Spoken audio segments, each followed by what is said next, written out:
The Yak-141 is a Soviet naval VTOL jet in War Thunder. Does it fit in at the top tier? Well, let's find out. When the Soviet Union first started to field aircraft carriers in the 1970s, the Yak-38 VTOL jet was their first carrier-based fixed-wing fighter. The Yak-38 ended up not being very well suited for air superiority missions, and its role was refocused to ground and naval attack, along with basic maritime interception. The Soviets quickly accepted that the Yak-38, although it did work, was going to end up being an interim design and it would need to be replaced. Work began in 1975 with the goal of creating a new vertical takeoff fighter that would be suitable for air superiority missions and would still be able to operate from the carriers that were in service with the Soviet Navy. Development of the new fighter, which was originally called the Yak-141, was quite protracted, with dozens of design configurations explored and a whole host of unorthodox solutions being considered.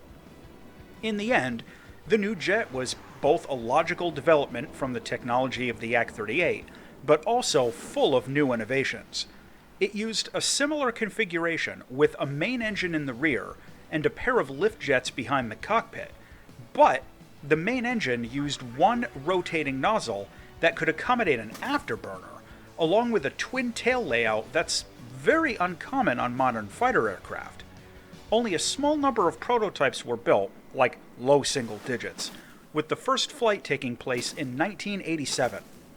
In 1989, the plane was used to set a whole variety of world records, but it did so under the fictitious designation Yak-141.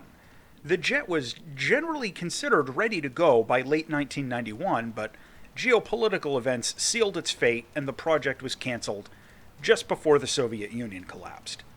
The operational version of the plane was intended to carry a suite of then-modern weaponry and a combat system similar to contemporary Soviet fighters.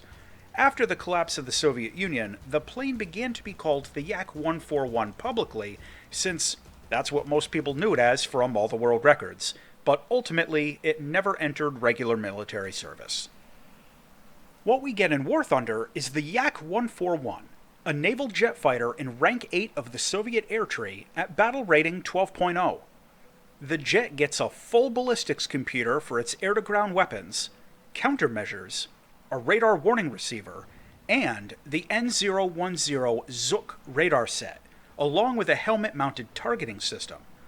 This is the first electronically scanned slotted planar array radar set in War Thunder, and it's very effective. It can detect and lock targets easier than most other radar sets in the game, as of early 2023, and it's very difficult to notch except at long ranges out over 20 kilometers. It features pulse Doppler all aspect and head-on modes, as well as track wall scan and boresight targeting. Unfortunately, it doesn't get any dish angle presets, but it does feature an infrared search and track system. The loadouts the plane gets include a good mix of air-to-air and air-to-ground weapons, but all of its air-to-ground weapons are unguided, just bombs, rockets, and gun pods. For air-to-air missiles, you start off with the R-60M. This is an all-aspect infrared short-range dogfight missile. It's easy to lock and it turns very well, but it doesn't have a lot of energy and it's easy to flare off. You move on to both the IR and semi-active radar versions of the R-27. These are excellent weapons that provide all-aspect targeting at medium ranges. Both missiles feature 30 Gs of pull and good tracking, but have an effective minimum range of about 2 kilometers in most circumstances. The top dog for the 141 is the semi-active radar-guided R-27ER. This missile has excellent range, flies at over Mach 5, and has a huge warhead. As of early 2023, this is one of the best missiles in the game, and it'll probably be your primary weapon once you unlock it. The flight performance of the Yak-141 is generally good, but it's got some important details to know about. First, the acceleration is very strong, and you can recover from low energy states pretty easily in level flight. The rate of climb is similarly impressive, and overall the plane has reasonably strong engine power. However, its maximum speed is a little lower than most jets at BR-12. The Yak-141 tops out at just a little over Mach 1 in most situations, which can be kind of annoying as it has a tendency to sit right around 0.99 Mach and create a visible vapor cone that tends to linger as you're floating at transonic speeds, and it always seems to show up just at the wrong time to block your view or give you away visually. Managing the throttle to avoid this will be a pretty important detail in the long run. The plane has reasonably good maneuverability and dogfighting agility. This is not the Yak-38, and it uses a combination of all-moving tail surfaces and a fly-by-wire control system to overcome the chunk of dead weight that's right behind the cockpit. The catch is, the plane dumps speed very quickly in a turn fight, and after only 2 or 3 maneuvers, you're going to find yourself out of energy, hanging in there below 400 kilometers an hour, unless you're incredibly careful. Of course, that's not always a problem. You can deploy your VTOL system below around 500 kilometers an hour, and it absolutely can be used to stop from falling out of the air in a low energy state, or for combat maneuvers. Maneuvering around in VTOL mode is something that takes a little bit of practice. It's more art than science, and just be mindful of your relative forward airspeed. Don't try to make the transition back to horizontal flight if you're crawling along at 200 kilometers an hour or something. You want to wait until you get up to at least 350, 400, before you start finishing the transition out. Now, it's also noteworthy that the Yak-141 can engage its afterburner up to about 55 degrees of nozzle deflection. Flying the Yak-141 into air battles isn't quite as flexible as a lot of the other jets at top tier, but you've still got some options. The first thing to say is that after you get your first missile upgrade unlocked, don't bother with ground attack. The jet only has 4 pylons, and its air-to-ground weapons load is just too light to grind out a meaningful level of points per match. Ground pounding is just horribly inefficient with this one, so as soon as you get the 4 missiles going, just stick to air combat. At the start of a match, positioning is going to be pretty important with the 141, beyond the usual obvious reasons. It only has 4 weapon pylons, while most other jets at BR-12 have at least 6, so you're usually going to have to be a bit more picky with your shots, and you can't just yeet off 3 or 4 missiles at the start of a match and hope for the best. It also means that this jet often isn't going to be a very good brawler. You can't afford to miss more than 1 or 2 times, and its gun has a very low amount of ammo, so while your individual weapons are top-notch, your quantity of those weapons is a limiting factor. I've had the best success skirting out around the edge of the battle and trying to position the 141 for flanking attacks using the R-27 ERs, and then going in for leftovers with the R-27Ts.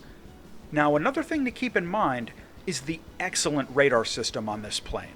You can set your scope out to 100 kilometers and switch the radar into track while scan or head-on track while scan, and use that to sort of get a picture of the battlefield and plan your attack accordingly. If you get sucked into a close-up dogfight, or if you're still grinding upgrades with the R60Ms or whatever, just keep the poor energy retention in mind, and don't hesitate to get into VTOL mode. If the other guy realizes what you're doing, they'll often try to either climb out or, turn away and get a little distance, which isn't a bad move, but it gives you a great missile shot. So, take it. In terms of close air support, again, I can't really recommend this for ground pounding. The lack of any standoff air-to-ground weapons basically limits this to doing fighter sweeps over the battle. If that's what you want, the 141 will do it, but if you just wanted to go out and attack ground targets, this probably shouldn't be your first pick. Visually, the Yak-141 is a pretty weird-looking aircraft. The split tails and mid-fuselage bulge give the jet a really unique shape that'll probably either end up being loved or hated. The only paint job the plane gets is the flat gray Soviet Navy paint, which looks okay, but hopefully we get more options later off the marketplace or something. For the VTOL controls, what you want to set is the axis for thrust vectoring, just like the Harrier and the Yak-38.